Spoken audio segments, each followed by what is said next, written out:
C'est comme souvent tu vois dans les films à l'armée, là, ils doivent à un moment franchir un fameux mur de planches en bois.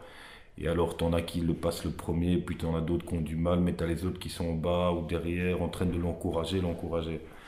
Ben là, pour moi, c'est un peu le même principe.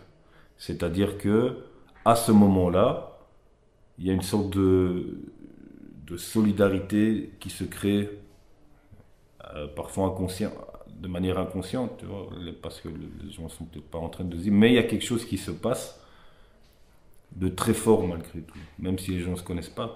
Mais du coup, la dynamique de groupe, eh ben, en peu de temps, elle bascule dans une dynamique très forte. Parce que c'est comme si les gens se retrouvaient autour d'un coup dur. Tu vois. Et donc, il y a une sorte de solidarité qui se crée. Et c'est ça qui est intéressant. Et puis aussi, ça permet à chaque personne de découvrir aussi les autres personnes qui sont dans le groupe.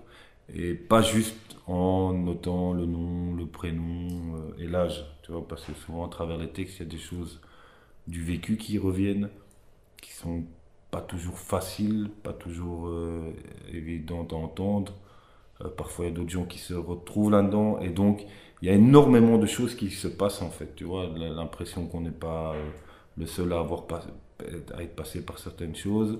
L'impression que finalement, ce par quoi on est passé, c'est douloureux, mais c'est pas si douloureux par rapport à d'autres choses qu'on entend. Tu vois. Et toutes ces choses, je pense, ça fait du bien aux personnes.